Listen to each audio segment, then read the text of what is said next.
Zigzag stitch might be one of the most popular seam finishes, but personally, I never really been a big fan of it, and in today's video, I want to share 5 alternative seam finishes that are very quick and easy to make and won't create any bulk. Plus, they will make your garments look very beautiful and professionally made, both from outside and inside. This video is created in partnership with Brother, and all samples you'll see in today's video are made using Brother Stellaire 2 sewing and embroidery machine. So let's begin with one of my all-time favorite seam finishes, and this seam finish uses just straight stitch. So when you have your seam sewn, I like to first press the seam allowance open and then fold one of the edge about 3 millimeters towards the inside of the garment. In this step, I like to finger press the seam allowance for it to stay in place better.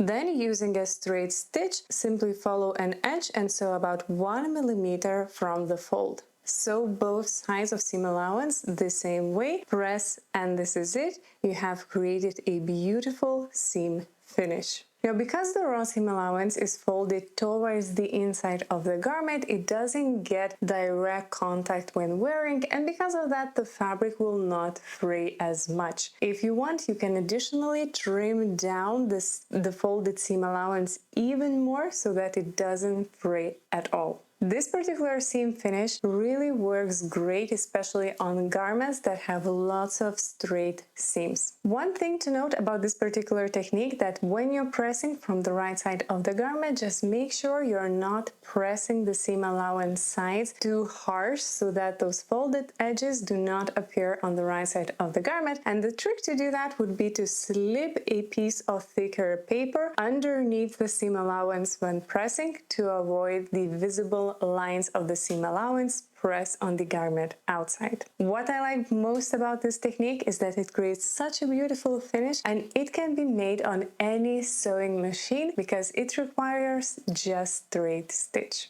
This next finish will require a special tool, pinking shears. So first, we're going to start with the seam pressed open. Sew a straight stitch about 7 millimeters from the edge of the fabric on both sides of the seam allowance. This step is optional, but it does give extra security and works as a stay stitch. Now go ahead and, using pinking shears, trim down both sides of the seam allowance, cutting a few millimeters away from the stay stitch. And this is it, you have created a beautiful seam allowance finish. Now, from the first look, this might seem a little bit mysterious on how does this seam allowance finish actually work. Because the pinking shears cut these tiny triangles, those triangles are cut on a bias, and fabric, when it's cut on a bias, frays very little or doesn't fray at all. And because of that, when we use pinking shears,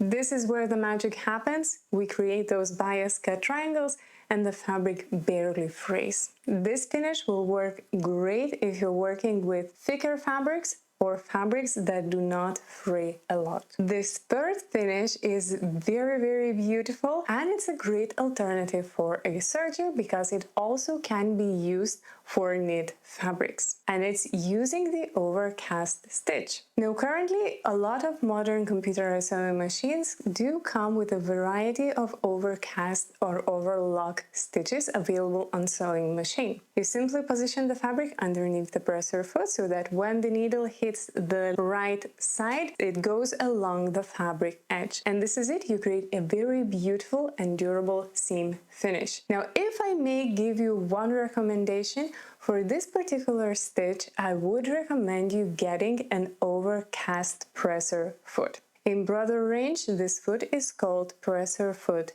G. Now, this presser foot has in the middle a little bar, and because of that bar, when the machine is doing the stitch, it wraps the thread around it and it prevents the fabric from being pulled at the side. Plus, underneath the presser foot, it has a tiny fin which allows you to very precisely position the fabric under the presser foot so that it accurately goes along the edge of the stitch. Now, to show you the full effect of this presser foot, let's sew two seams, identical seams on the same fabric, same settings, and the only change and the only difference is going to be using different presser foot. One seam is sewn using universal presser foot and the other one is using an overcast presser foot. And you can see that the difference is very significant, because when we sew using a special purpose presser foot, we create a beautiful, very straight edge and we have no pulling, while when we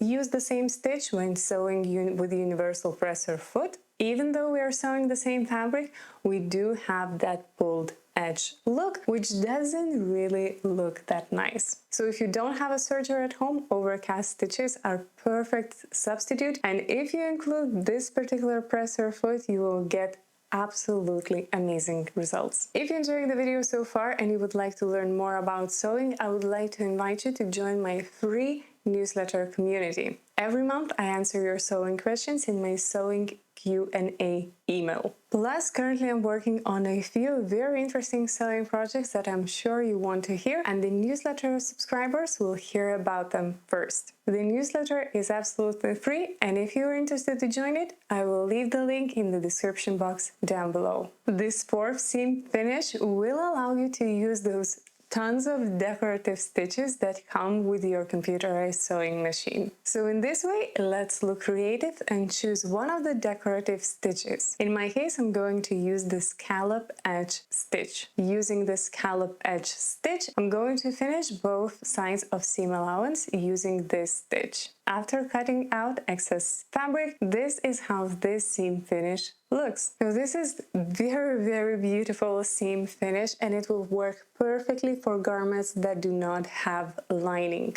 It definitely adds that wow effect, and it's rather easy and quick to make, plus it doesn't create any bulk. So if your sewing machine comes with decorative stitches, this is one beautiful way how to use them. This fifth and final technique I want to show you in today's video is technically not a seam finish, but this is something that we can add to the seam allowance in our garments, and it's adding a message. Now again, if your computer sewing machine does come with decorative stitches, most likely it also comes with alphabet stitches, and using those stitches we can add a secret message to our clothes. So for this particular sample, I'm just going to add handmade by Julia, which is my name, and I'm going to stitch it out using my sewing machine. After pressing, this is how this stitch looks. This is absolutely beautiful looking finish, and it creates such a beautiful touch to your garments. I never add labels to my handmade clothes because I simply do not like how the label feels inside the garment when wearing it, and this is such a nice idea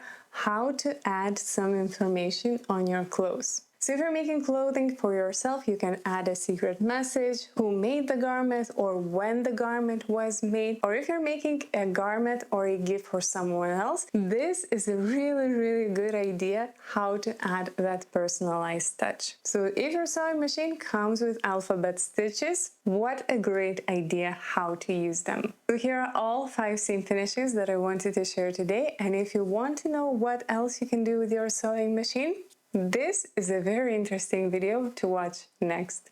Thank you for joining me today, and I will see you next time. Bye!